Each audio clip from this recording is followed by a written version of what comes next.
To understand the Battle of Monterrey, we need to have background knowledge on how the Mexican-American War began and what led up to this battle. The Mexican-American War truly began following the 1844 election that brought James K. Polk into the presidency because of his campaign promise to annex Texas and much of the land Mexico controlled to the west.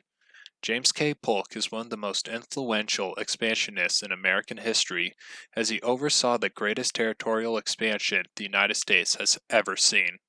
Texas, which was annexed and introduced as the 28th state on December 29, 1845, would lead to the creation of the most famous saying ever in American history: Manifest Destiny.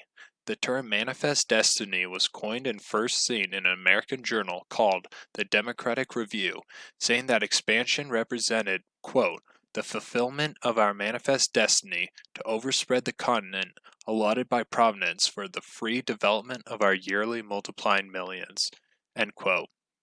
The Mexican government supported raids on the border between the U.S. and Mexico, warning of war if America attempted to annex Texas. Polk continued with the annexation, ignoring the angry outcry from the Mexican government. Yet, Texas was not enough for the expansionist Polk. Following his re-election in 1844, Polk sent emissary John M. Slidell to Mexico City to attempt to buy the territories of California and New Mexico for $30 million. Mexico refused Polk's offer, slighting the president with their refusal. Another issue rose with the dispute of where Texas's western border was located. Many Spanish and Mexican documents placed the western border at the Nueco River. Texas claimed, though, that their border was located at the Rio Grande. Polk supported the Texans' claim. Polk would order General Zachary Taylor to lead an army into the disputed area between the two rivers in an attempt to incite Mexico into an altercation, which would then allow him to officially declare war.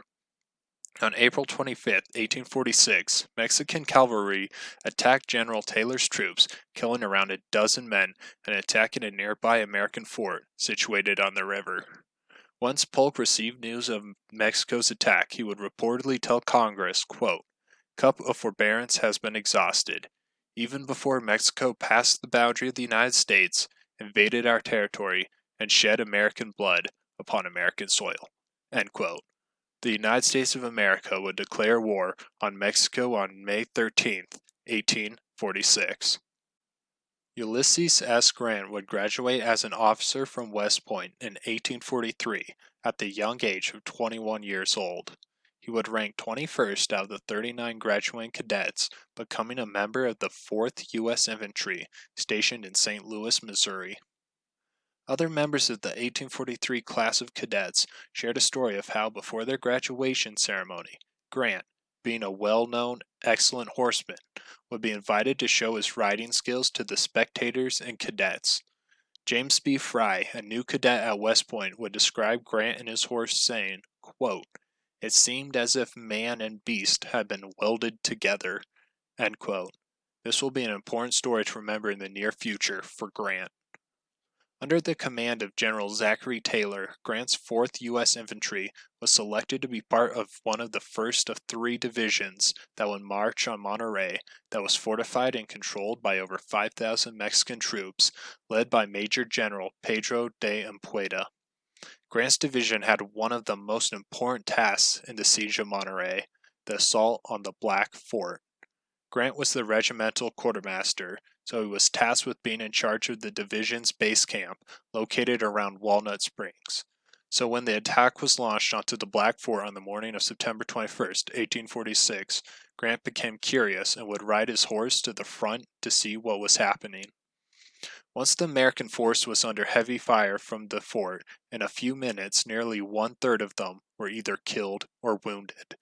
Following this, Grant and the remaining men retreated to the east.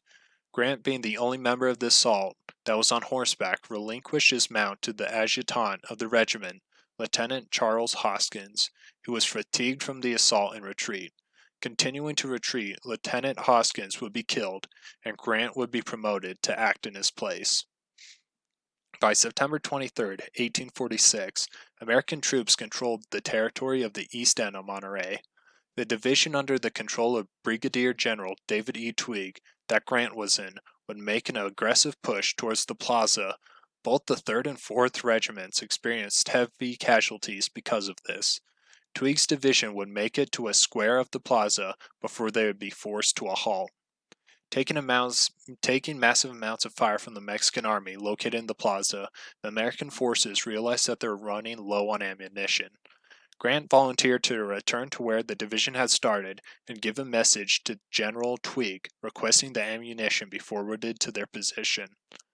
Securing himself a horse, Grant began his dangerous journey back through the town of Monterey. Grant's greatest risk in his journey would be when he was on the street crossings, where he and his horse would be under fire. Grant writes in his personal memoirs about how he used his excellent horseman skills to survive the journey. He writes, quote, "My ride back was an exposed one. Before starting, I adjusted myself on the side of my horse, furthest from the enemy, and with only one foot holding to the cantle of the saddle and an arm over the neck of the horses exposed, I started at full run." End quote. Grant succeeded in reaching Twigg unscathed, and ammunition would reach his men. The following day, on August 24, 1846, Zachary Taylor and Pedro de Ampueda would agree to the surrender of Monterey, allowing Ampueda and his men to withdraw with an 8-week armistice. President Polk was angered when he got news that Taylor allowed Ampueda and the Mexican troops clemency from their surrender.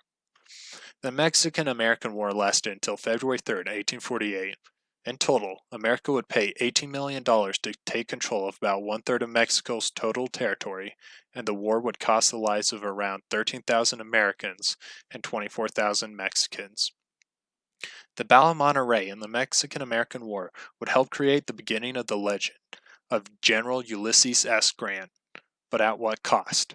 Grant would write a future letter stating, quote, "I was bitterly opposed to the measure, and to this day regard the war which resulted as one of the most unjust ever waged by a stronger against a weaker nation." End quote. This war and the decisions that followed with the new acquisitions of territory are vastly considered the beginnings of the issues that would thrust America into the Civil War.